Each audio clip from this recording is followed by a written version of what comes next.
They called it the deadliest job in World War II. A mission that began in daylight and often ended in smoke. For the men of the Allied bomber crews, every flight over Germany was a roll of the dice, and most never came home. By the end of the war, nearly 70% of all bomber airmen were killed, captured, or wounded.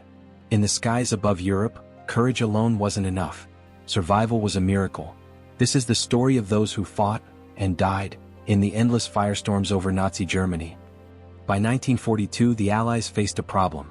Germany's war machine was still strong, its factories churning out tanks, weapons, and aircraft faster than they could be destroyed on the ground.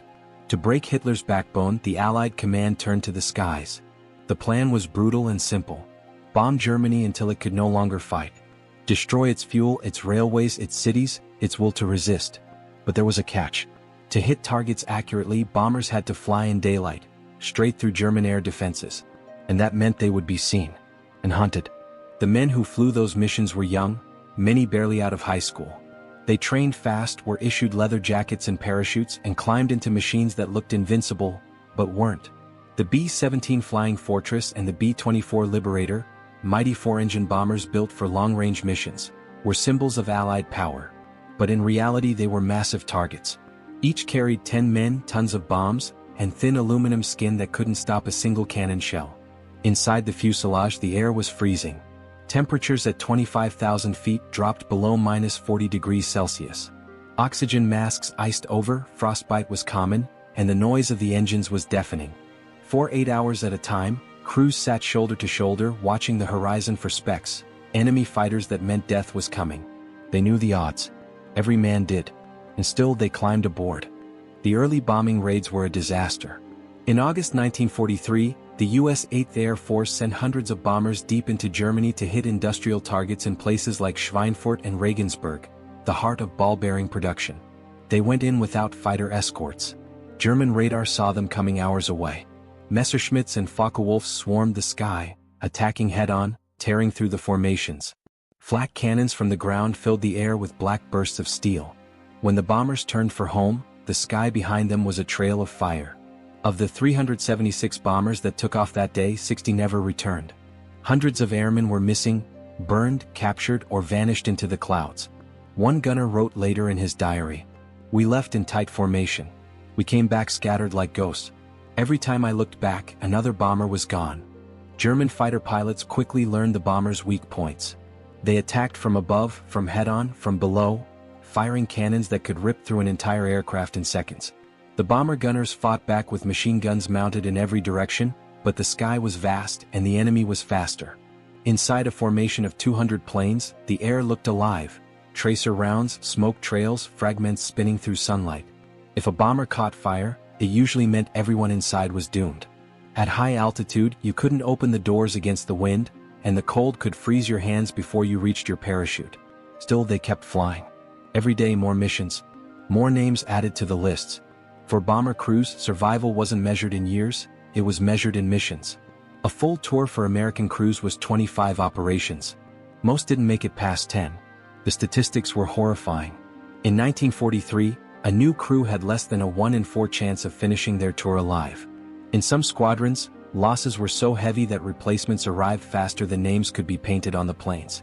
They called it flying the coffin corner. Not because of the aircraft, but because everyone knew how the story usually ended.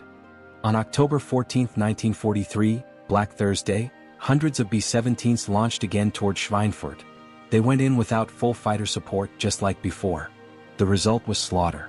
German fighters tore into them for hours, sometimes flying straight through the formations and colliding midair. Bombers fell burning through clouds, crews bailing out into freezing air, parachutes opening too late. Out of 291 aircraft, 60 were shot down, and more than 600 men were killed or captured in a single day. From the ground, the bombers looked unstoppable, great silver fleets crossing the sky. But inside those machines the truth was much different. Every mission left the men shaken, exhausted, and haunted. They saw friends vanish mid-conversation. They flew past planes spiraling down, knowing there was nothing they could do.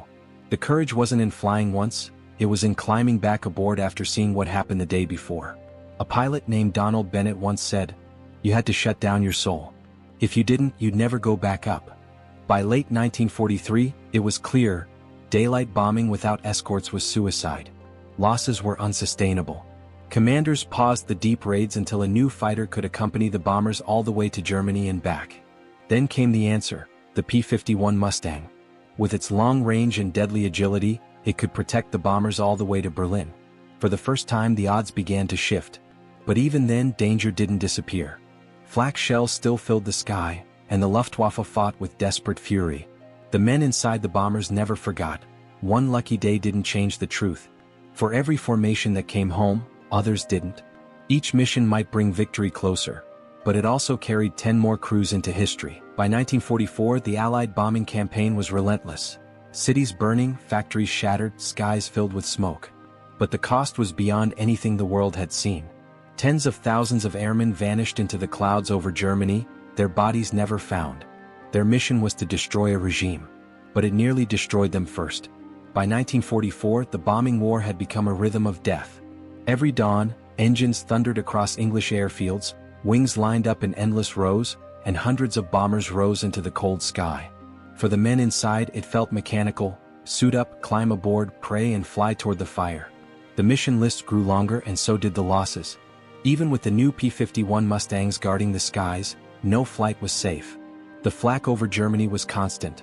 Exploding shells filling the air with invisible shrapnel that could rip through metal and flesh in a heartbeat. Every time a bomber crossed the Rhine, the crews knew they were entering what they called the Black Wall. It was the point of no return, where survival became luck. The targets grew larger. Factories in Hamburg, oil refineries in Leipzig, the synthetic fuel plants that kept Hitler's war alive. But these targets weren't just military anymore. They were cities. Massive raids turned nights into daylight. British bombers struck after dark. Americans came by day. Together, they unleashed what history would later call the Firestorm campaign. At 25,000 feet, the air was silent except for engines and the sharp crack of flak bursts. The men inside moved with routine precision. Pilots steady on the stick, navigators watching the compass, gunners scanning the horizon for fighters. Then a hit. A flash. Smoke. Someone shouting over the intercom. The bomb bay might catch fire. The oxygen system could fail. A single piece of shrapnel could slice through the fuselage like paper. If you were lucky, you had a few seconds to grab your parachute. If not, there was nothing you could do. For those who bailed out, captivity awaited, the long years in German prison camps. But for many, the fall was the end. Every man who flew knew it. They had seen too many parachutes that never opened. Flak was feared more than fighters. Fighters were fast, you could see them coming, maybe even shoot back. Flak was invisible until it hit. Each shell exploded into hundreds of razor-sharp fragments, tearing through the air at hundreds of miles per hour. The black clouds that hung over German cities weren't just smoke, they were killing zones. By late 1944, German anti-aircraft defenses were firing tens of thousands of shells a day. They couldn't stop the bombers, but they could make sure that every crew paid a price. Every flight left another gap in the mess hall. Another empty bunk. Letters began to arrive at home, missing in action. Sometimes no news ever followed. In England, the airfields became quieter not because the war was over, but because there were fewer men left to fly. They were replaced by new crews, fresh faces who would learn the same hard truth. By the spring of 1945, Germany was dying, and so were its skies. Luftwaffe pilots, once feared, were gone or out of fuel. The last bombing runs met little resistance, but by then the damage was already done.